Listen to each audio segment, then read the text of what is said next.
One of my most vivid memories as a child was a place that I called the Golden Valley.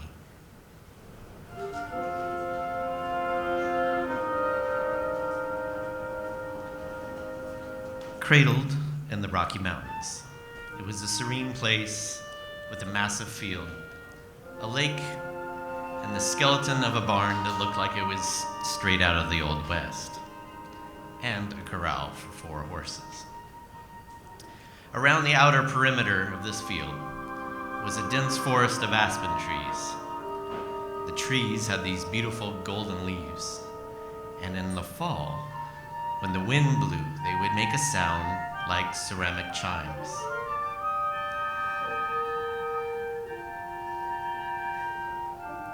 I was about 6 years old, but I felt about 8 feet tall because I was sitting on top of my mother's horse, Gypsy.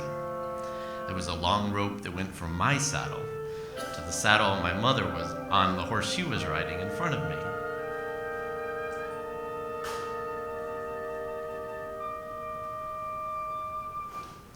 Mom was the quintessential hippie girl, sandy blonde hair, blue jeans, and a 60s style white cotton and stitch flower shirt that danced in the wind. She trained and cared for horses in the Golden Valley. It was her happy place.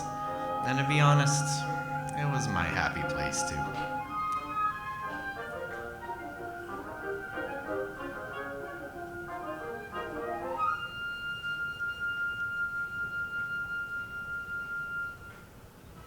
We would ride for hours in the fields and forests. I loved the view from on top of Gypsy and the feeling of leaves that would brush my hair as we passed under the trees. At dusk, we would race back to the campsite. I remember tucking my face into Gypsy's mane and yelling, "Kia!" as I tried to keep up with my mom on her galloping horse.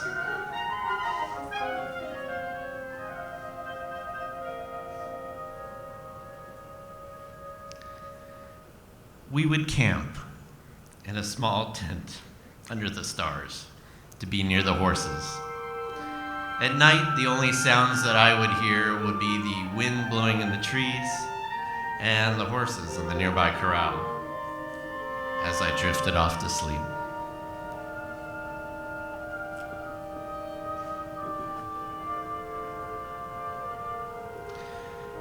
One night, I awoke to the sound of rain hitting the tent. The hard patter of rain, along with the distant sound of thunder, became ominous. The wind started to howl, and the horses became unsettled. I woke up my mother. She sat up for a moment, and I could tell from her expression that something was very wrong. "Get dressed quickly," she said. "I'm gonna fetch Gypsy. Stay here." From the time that she left that tent to the time that she returned felt like an eternity. I was afraid that something bad was gonna happen. The tent opened, Mother picked me up, put me on Gypsy in the pouring rain. She tied the reins around my wrists and said, "I have to save the other horses. Go through this forest as fast as you can. There's a farm on the other side of the hill. I'll be minutes behind you. Gypsy will get you there safely." Before I could even question this, Mom slapped Gypsy on the side and she yelled, "Kia!" and we took off across that field. I was screaming, but the sound of those galloping hooves and the wind and the thunder prevailed. I could see the aspen trees ahead. As lightning reflected off their white trunks, I looked back across that field and saw my mother running the other way, into the darkness. The rain stung my face as we raced into the forest. I remember hearing the whoosh as we crossed through that first row of trees and the chiming of the leaves. In all my life, I have never experienced fear like I did in that forest. The storm had made it so dark, I couldn't understand how Gypsy could even see. When lightning crossed the sky, Shadows danced off the white trees. Menacing shapes of tangled wood and rocks were everywhere. I held on to Gypsy as tight as I could, with my face pressed against her neck, her mane blowing in my face as we ran for our lives. I felt lost, alone, and terrified, and I kept looking back for any sign of my mom, but there was nothing. After a while, all I heard was the sound of Gypsy galloping and that haunting wind moving the aspen leaves.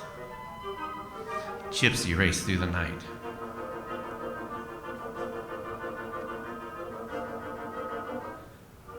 In the morning, a light caught my eye, and I looked up through Gypsy's mane, and there was the sun cutting through the trees, illuminating the mist like beams from heaven. I could see an opening ahead. I felt like my mom was near, but I couldn't see her. As we broke out into the prairie, Gypsy slowed down to a trot, breathing heavily. She was exhausted, and I was in tears. But I knew I was safe for a little while.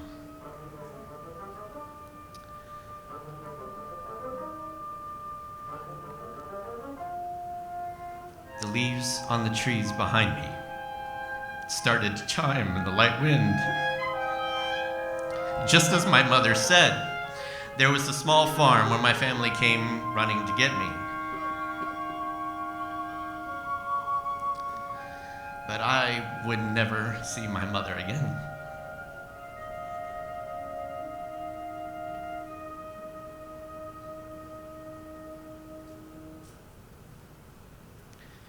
This story is true, though it is metaphorical. The valley did exist, but the storm was the schizophrenia that sent my mom down a very dark road in life. We call that persona of her the hurricane. She was not the same person at all. There was a couple years I lived with her alone, and my family wasn't fully aware of what was happening to us. And I don't talk about that time much because honestly, my mind won't let me remember.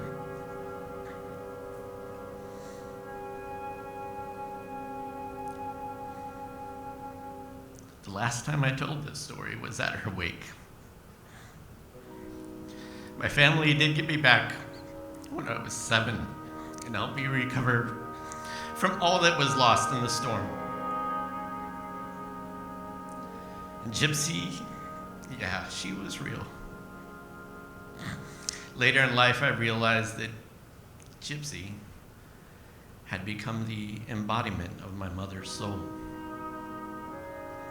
And I don't completely understand how that happened. But I think of it as a miracle.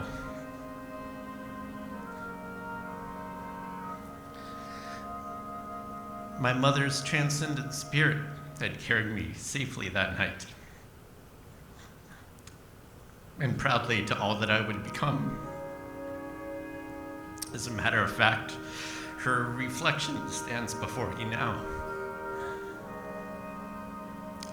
And I still feel 8 feet tall because of her. And I'll never forget riding together in the Golden Valley.